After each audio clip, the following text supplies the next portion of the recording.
बच्चों, आज हम लोग मानव विकास के बारे में पढ़ेंगे कि मानव विकास होता क्या है।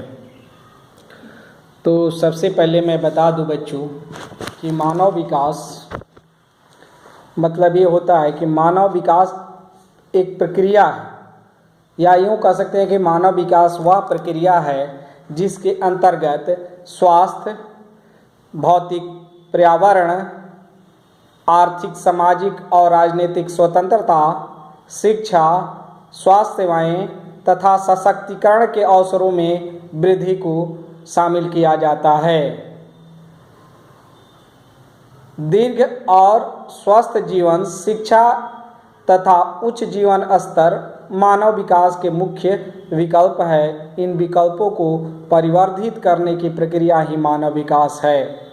देखो बच्चों, जैसे कि परिभाषा से मालूम है कि जीवन में जितनी भी ये अचीवमेंट आप प्राप्त करना चाह रहे हैं, बेहतर स्वास्थ्य हो, अच्छी शिक्षा हो, रहन सहन का स्तर एक ऊंचे लेवल का हो, इसके लिए सभी लोग प्रयासरत रहते हैं और प्रयास करते हैं कि हम वह चीज़ सभी पाएँ जो कि एक बड़े घरों में या विदेशों में जो लोग उपभोग करते हैं, उन सारी चीज़ों का हम लोग भी उपभोग करें, वैसा हम आगे बढ़ें। इसमें न केवल उपभोग की ही बात कही गई है, बल्कि यह भी कहा गया है कि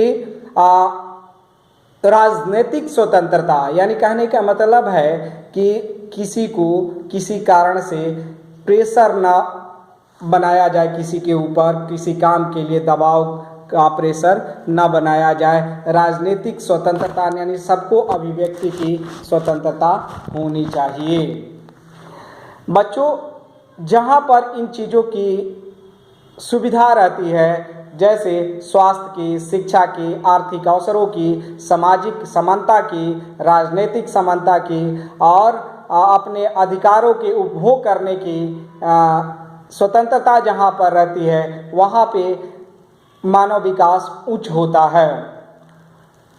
बच्चों, मानव विकास की अवधारणा सर्वप्रथम 1990 में संयुक्त राष्ट्र संघ द्वारा स्टार्ट की गई और तब से लेकर के यह प्रतिवर्ष आज तक यह मानव विकास इंडेक्स या सूचकांक जारी किया जाता है कि कौन सा राज्य या कौन सा देश मानव विकास के सूचकांक में सबसे ऊपर है।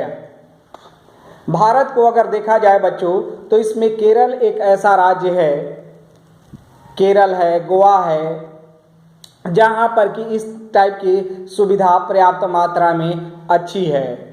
दूसरी तरफ भारत में जो छत्तीसगढ़ है, वो सबसे मानव विकास के सूचकांक में सबसे पीछे हैं। बिहार, यूपी, एमपी, उड़ीसा की बात तो और भी पीछे है। छत्तीसगढ़ के बाद थोड़ा सा इनकी स्थिति अच्छी है, लेकिन यह सबसे निचले पायदान पे आने वाले राज्य हैं भारत की मानव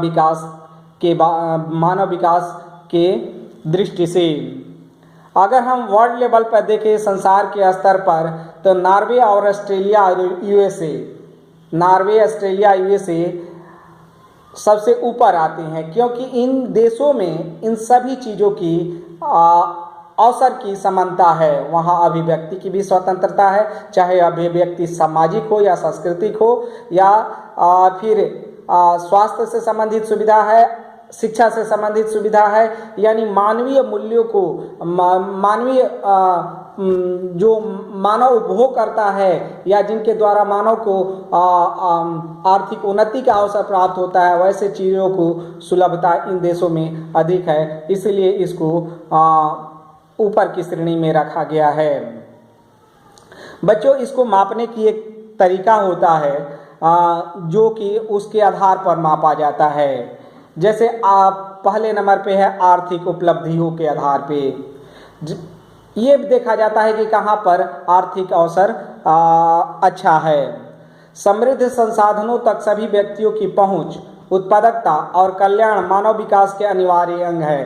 देखो बच्चों, जैसे लिखा हुआ है कि समृद्ध संसाधनों के सभी व्यक्तियों तक पहुंच, यानी जो नेचुरल रिसोर्स है उस तक सभी व्यक्तियों की पहुंच होनी चाहिए और उसका उपभोग करने की भी सबको स्वतंत्रता होनी चाहिए।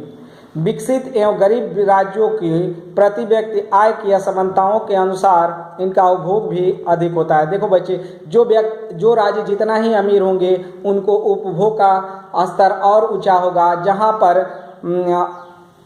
कैपिटा इनकम कम होगा वहाँ इनका उपभोग का स्तर निम्न होगा।